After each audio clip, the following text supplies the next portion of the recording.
Hello friends, welcome back to my channel all about GK and GS. तो आज का topic है वाइजरीज of India. इसके पहले वाले वीडियो में मैंने governor general of Bengal and India दिया था।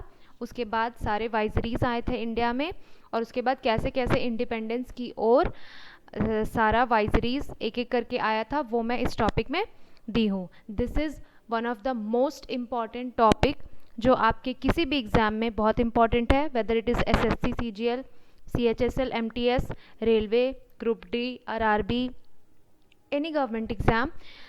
इस टॉपिक से क्वेश्चन आते ही आते हैं सारे एग्ज़ाम में। तो इस टॉपिक को पूरा एंड तक देखिए। ये सेल्फ नोट्स है जो आपके पास होना चाहिए, और ये शॉर्ट नोट्स है पॉइंट वाइज, तो इसको बिल्कुल भी मिस मत करिए, एंड तक देखिए। एंड अगर आपने मेरे चैनल को सब्सक्राइब नहीं किया है तो जल्दी सब्सक्राइब कीजिए। मैं ऐसे ही इंपॉर्टेंट टॉपिक्स पे स्टैटिक जीके का वीडियोस लाती हूँ हर रोज़। तो stay tune and let's get started. तो लॉर्ड कैनिन, लास्ट वीडियो में भी लॉर्ड कैनिन के बारे में मैंने बताया था। इनका चला था 1956 से 1862, टोटल 6 ईयर्स तक, जिसमें से ये गवर्नर जनरल भी थे, और ये लास्ट गवर्नर जनरल थे और फर्स्ट वाइजरी थे। इन्होंने विडो रिमैरिज एक्ट पास किया था, और रिवॉल्ट ऑफ 1857 इसी टाइम पे हुआ था। और एक एक्ट है 1858 पास्ड हुआ था इस टाइम, और जिसमें ईस्ट इंडिया कंपनी का जो रूल है वो एंड हो गया था, और डॉक्ट्राइन ऑफ लैप्स हटा लिया गया था, विड्रॉ कर लिया गया था। यूनिवर्सिटीज़ ओपन हुआ था, कैलकाटा, बॉम्बे और मद्रास 1857 में। इंडियन काउंसिल एक्ट पास हुआ था, और कुछ म्यूटिनी टुक प्लेस, मतलब म्यूटिनी हुआ था इस time. Next is Lord Elgin one. इनका कार्यकाल 1 साल चला, 1862 में बस। और इस टाइम में एक वहाबी मूवमेंट हुआ था जो पाकिस्तान और इस्लामिक मूवमेंट था। सर जॉन लॉरेंस, इनका कार्यकाल चला था 1864 से 1869 तक, और इनके टाइम पे हाई कोर्ट्स इस्टेब्लिश हुआ था कलकत्ता, बॉम्बे, मद्रास में 1865 में, और टेलीग्राफ कम्युनिकेशन ओपन हुआ था यूरोप के साथ, और इंडियन फॉरेस्ट डिपार्टमेंट को क्रिएट किया गया था। उस समय भूटान वॉर हुआ था, और कैनाल वर्क और रेलवेज को एक्सपैंड किया गया था। Next is Lord Mayo. इनका कार्यकाल चला था 1869 से 1872 तक, और इनके टाइम पे जो पहला स्टैटिस्टिकल सर्वे था वो ऑर्गेनाइज किया गया था, मींस सेंसस ऑर्गेनाइज किया गया था, जो कि अनसक्सेसफुल रहा था इन 1871। इनके टाइम पे प्रोसेस ऑफ फाइनेंशियल डिसेंट्रलाइजेशन भी हुआ था इंडिया में। फाइनेंशियल डिसेंट्रलाइजेशन का मतलब कि सारे पार्ट्स में डिवाइड होने लगा था सारा काम, जितना भी फाइनेंशियल काम है या जितना भी पॉलिसीज़ है, वो सारा जो पहले सिर्फ नेशनल लेवल पे हुआ करता था वो सारा डिवाइड होके सब रीजन, लोकल लेवल पे भी सारा बट गया था काम।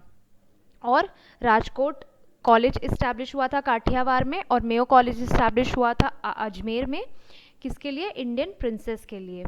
और जो ये ऐसे वाइजरी थे जिनका मर्डर हो गया था ऑफिस में ही।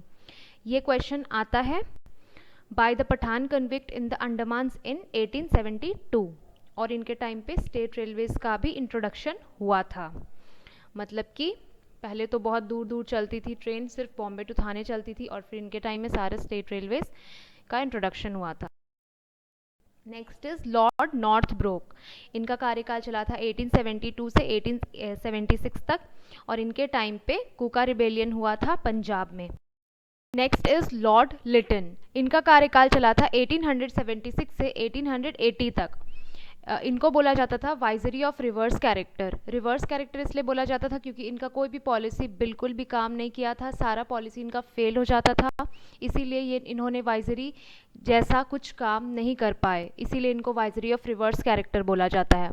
और इनके टाइम पे एक ग्रैंड दरबार ऑर्गेनाइज हुआ था दिल्ली में इन 1877, और उस टाइम पे जो कंट्री है वो बहुत ज़्यादा सीरियस फेमाइन फेस कर रहा था। फेमाइन मीन्स बहुत ज़्यादा स्कारसिटी था, फूड का कमी था, वॉर के वजह से या फिर महंगाई की वजह से या फिर क्रॉप फेलियर हो रहा था, और पॉपुलेशन भी बहुत ज़्यादा हो गया था, और हर जगह भूख, एपिडेमिक, और मतलब कि किसी को प्रॉपर खाना नहीं मिल रहा था, बहुत ज़्यादा सिचुएशन ख़राब था, उस सिचुएशन को बोलते हैं फेमाइन। और ये जो ग्रैंड दरबार आया था, ऑर्गेनाइज हुआ था, ये क्वीन विक्टोरिया को केसरे हिंद का टाइटल देने के लिए हुआ था। और इस टाइम में रॉयल टाइटल एक्ट 1876 पास हुआ था, और वर्नैकुलर प्रेस एक्ट भी पास हुआ था, और जिसको गैजिंग एक्ट बोलते हैं। और आर्म्स एक्ट बहुत इंपॉर्टेंट है, क्वेश्चन आता है इससे। आर्म्स एक्ट 1878 पास हुआ था, और जिसमें जो एक्ट ये बोलता है कि इसमें इंडियंस को कोई भी हथियार लेने के लिए लाइसेंस का होना मैंडेटरी था, उसको बोलते हैं आर्म्स एक्ट 1878। और सेकेंड अफगान वॉर भी हुआ था, और जो कि फेल हो गया था। Next is Lord Ripon. इनका कार्यकाल चला था 1880 से 1884 तक। First factory act of 1881 to improve labour condition, prohibiting child labour. इनके टाइम पे फैक्ट्री एक्ट आया था, जिसमें कंडीशन अच्छा करने के लिए ये एक्ट आया था, जिसमें एक्सप्लॉइट ना किया जाए, सही से काम हो, इस वजह से।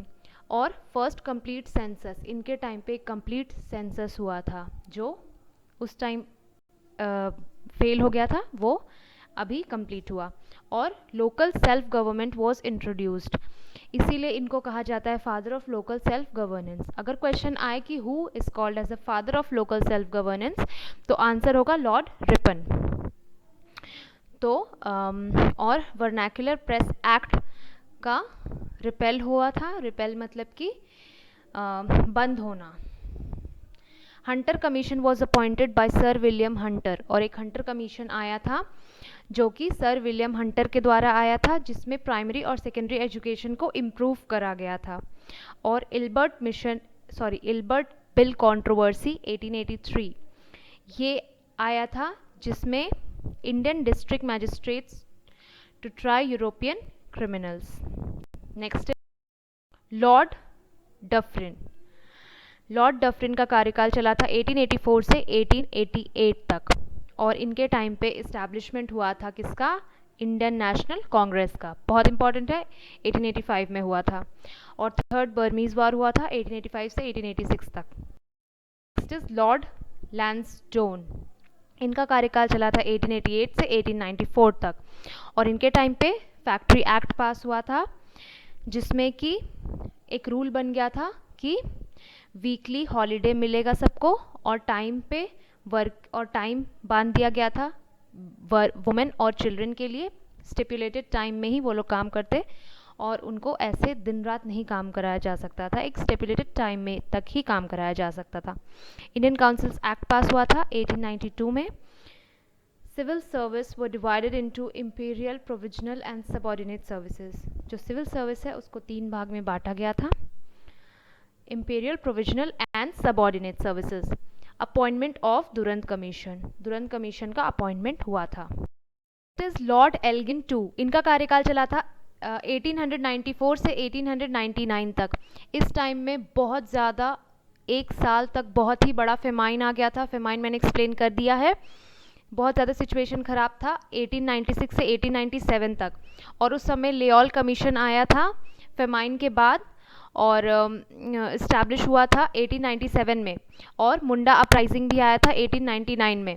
मुंडा अपराइजिंग वो था कि एक ये लोग मतलब कि ट्राइबल्स थे, मुंडा ट्राइबल्स, जो कि बिरसा मुंडा जो थे उनके द्वारा ये रांची के साउथ में ऑर्गेनाइज किया गया था, जिसमें ये लोग मुंडा राज और इंडिपेंडेंस को सेलिब्रेट कर रहे थे।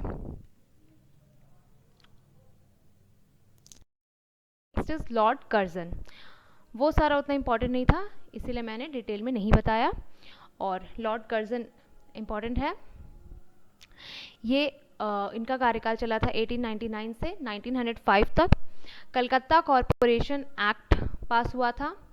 Indian coinage and paper currency act pass हुआ था। पुलिस कमीशन अपॉइंट हुआ था एंड्रयू फ्रेजर के द्वारा के अंडर 1902 में।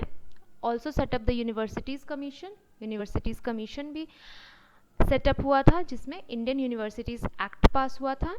और पार्टीशन ऑफ बंगाल हुआ था इसी टाइम, वेरी इंपॉर्टेंट। और जो फाउंडेशन स्टोन है, मतलब शुरुआत किया गया था बनाने का विक्टोरिया मेमोरियल जो कलकत्ता में है, उसको इन 1906, और फिर वो बनते बनते ओपन कब हुआ था? 1921 में। Next is Lord Minto. इनका कार्यकाल चला था 1905 से 1910 में। इनके टाइम पे स्वदेशी मूवमेंट आया, फाउंडेशन ऑफ मुस्लिम लीग हुआ, सूरत सेशन हुआ, स्प्लिट इन द कांग्रेस हुआ, न्यूज़पेपर एक्ट हुआ, मॉर्ले मिंटो रिफॉर्म्स हुआ, सबसे इंपॉर्टेंट, और जिनको कहा जाता है इंडियन काउंसिल एक्ट भी। तो मॉर्ले मिंटो रिफॉर्म्स में बेसिकली क्या हुआ था कि सारे इंडियंस को मौका मिला था इलेक्शन में पार्ट लेने का।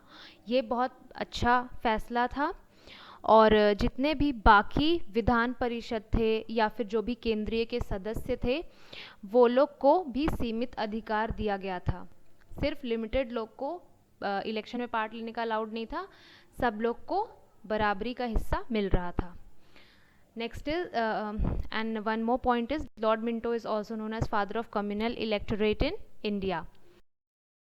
Next is Lord Hardinge. इनका कार्यकाल चला था 1910 टू 1916 तक। इनके टाइम में पार्टीशन ऑफ बंगाल कैंसिल हो गया था, और जो कलकत्ता था जो कैपिटल स्टार्टिंग में, वो कलकत्ता से दिल्ली शिफ्ट हो गया था, और इस ट्रांसफ़र के वजह से इनके ऊपर बॉम्ब भी थ्रो किया गया था, जो कि 23 दिसंबर 1912 को थ्रो किया गया था, और ये भाग गए थे वहाँ से बिना घायल हुए। और एक दिल्ली दरबार सेशन जो है वो सेलिब्रेट हुआ था, दिल्ली दरबार लगा था, किस लिए? किंग जॉर्ज वी और क्वीन मैरी को ताज पहनाने के लिए, उन लोग का क्राउन सेरेमनी करने के लिए। Establishment of Hindu Mahasabha by Madan Mohan Malaviya, establish हुआ था हिंदू महासभा भी। नेक्स्ट इज, गांधी जी आए थे इंडिया साउथ अफ्रीका से 1915 में, और वो साबरमती आश्रम पाए थे 1916 में, और रॉयल कमीशन ऑफ इंक्वायरी का इस्टेब्लिशमेंट हुआ था उस वक्त। Next is Lord Chelmsford. इनका कार्यकाल चला था 1916 से 1921 में। एनी बेसेंट और जो तिलक थे, वो लोग अनाउंस किए थे होम्स रूल मूवमेंट 1916 में। लखनऊ पैक्ट साइन हुआ था कांग्रेस और मुस्लिम लीग के बीच में। वुमेंस यूनिवर्सिटी को फाउंड किया गया था पुणे में। चंपारण सत्याग्रह हुआ था, मॉन्टेग ऑगस्ट डिक्लेरेशन हुआ था, खेड़ा सत्याग्रह हुआ था, और सत्याग्रह एट अहमदाबाद भी हुआ था। Government of India act pass हुआ था, जिसको बोलते हैं मॉन्टफोर्ट रिफॉर्म्स भी। रिप्रेसिव रॉलेट एक्ट मतलब रॉलेट एक्ट के को ख़त्म करना।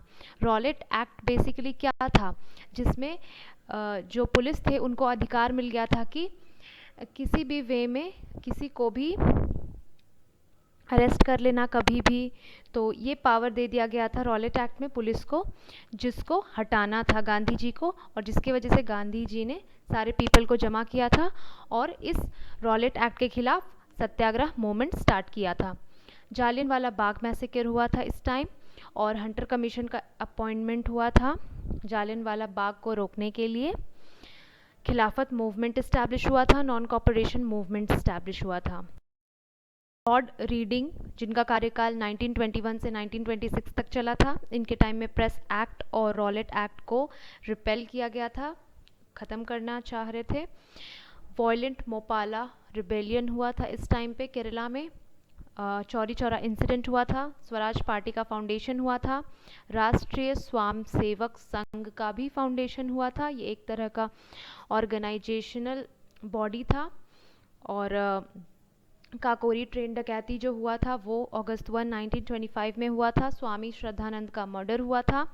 कम्युनल रियॉट्स हुआ था, हर जगह मारधाड़। Next is Lord Irwin. इनका कार्यकाल चला था 1926 से 1931 तक। इनके टाइम पे साइमन कमीशन विजिट किए थे इंडिया, बटलर कमीशन आया था, नेहरू रिपोर्ट हुआ था, और 14 पॉइंट्स जिन्ना के द्वारा लाया गया था। कांग्रेस पास द इंडियन रिजोल्यूशन इन 1929, और Lahore session of Congress and पूर्ण स्वराज डिक्लेरेशन, इस टाइम पे पूर्ण स्वराज आ गया था। और डांडी सॉल्ट मार्च हुआ था। सिविल डिसओबीडियंस मूवमेंट हुआ था। फर्स्ट राउंड टेबल कॉन्फ्रेंस हुआ था। गांधी इरविन पैक्ट हुआ था, और foundation of Congress socialist party हुआ था। Next is Lord Willingdon. इनका कार्यकाल 1931 से 1936 तक चला था। सेकेंड राउंड टेबल कॉन्फ्रेंस हुआ था लंदन में, थर्ड राउंड टेबल कॉन्फ्रेंस हुआ था, और जो कम्युनल अवार्ड है वो उसका अनाउंसमेंट हुआ था, जिसमें से डिफरेंट रिलीजियस कम्युनिटीज़ को सीट्स मिला था। और गांधी जी बहुत ज़्यादा लंबा प्रोटेस्ट में चले गए थे। Government of India act pass हुआ था, और foundation of Congress socialist party का फाउंडेशन हुआ था। ऑल इंडिया किसान सभा हुआ था। Next is Lord Linlithgow. इनके टाइम 1936 से 1943 तक चला था। Congress ministries resignation celebrated as deliverance day by the Muslim League. The Lahore resolution of the Muslim League demanding separate state for the Muslims. Lahore session में मुस्लिम अपना अलग सेपरेट जगह मांग रहे थे, अपना सेपरेट वैल्यू मांग रहे थे, अपना डिमांड कर रहे थे। आउटब्रेक हुआ था उस टाइम, वर्ल्ड वार 2 हुआ था, क्रिप्स मिशन आया था, क्विट इंडिया मूवमेंट हुआ था। Next is Lord Wavell 1943 to 1947। Cabinet mission plan आया था इस time. Direct action day by the Muslim League on August 16, 1946। First meeting of the constituent assembly, first meeting हुआ था, और वेवल प्लान लाया गया था, और शिमला कॉन्फ्रेंस हुआ था। सेकेंड वर्ल्ड वार इस टाइम तक ख़त्म हो गया था, नवल म्यूटिनी आया था। Next is Lord Mountbatten, very important. March 1947 से अगस्त 1947 तक ही इनका कार्यकाल चला था।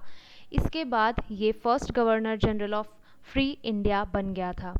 ये थे लास्ट वाइजरी ऑफ ब्रिटिश इंडिया। उस समय तक देश आज़ाद नहीं हुआ था, और जैसे 15 अगस्त 1947 में देश आज़ाद हुआ तो ये first governor general of free India बन गए, और रिटायर्ड इन जून 1948, जून में ही रिटायर कर गए ये। और इन्होंने सी राजा गोपालाचारी को, जो कि फर्स्ट और लास्ट इंडियन गवर्नर जनरल हैं इंडिपेंडेंट इंडिया के, उनको वो आ गए इनके बाद। और पार्टीशन ऑफ इंडिया का डिसाइड हुआ बाय थर्ड प्लान, जिसको माउंट बैटन प्लान भी बोलते हैं। और इंडियन इंडिपेंडेंस एक्ट पास हुआ ब्रिटिश पार्लियामेंट के द्वारा 4 जुलाई 1947 में, जिसमें इंडिया इंडिपेंडेंट हो गया 15 अगस्त 1947 में। यहाँ पे इंडिया आज़ाद हुआ। और अगर क्वेश्चन आएगा viceroy at the time of Indian national Congress, तो वो क्या होगा, Lord Dufferin. Okay, so this is the last part. Thank you guys for watching this video. अगर आपको ये वीडियो पसंद आता है तो ही लाइक कीजिए, मेरे इस मेहनत के लिए एक लाइक तो बनता है। तो आप इस चैनल को सब्सक्राइब कीजिए अगर आपने अभी तक सब्सक्राइब नहीं किया है, क्योंकि मैं स्टैटिक जीके के टॉपिक पे ऐसे ही रोज़ वीडियो लाती हूँ, और मैं मोस्ट इंपॉर्टेंट टॉपिक्स ही कवर करती हूँ। अगर आपने आरआरबी एनटीपीसी का जो क्वेश्चन का सीरीज़ है मेरे चैनल पे 250 क्वेश्चंस का, अगर वो आपने नहीं देखा है तो जल्दी देखिए, क्योंकि टीसीएस कंडक्टेड क्वेश्चंस बहुत इंपॉर्टेंट है और आपके एग्ज़ाम में आ सकते हैं, और डेफिनेटली आएंगे। सो इस वीडियो के बाद उस वीडियो को आप ज़रूर देखिए, and stay tuned with my channel. अगर आपने सब्सक्राइब नहीं किया तो सब्सक्राइब कीजिए, बेल आइकन पे प्रेस कीजिए, एंड थैंक्स अ लॉट।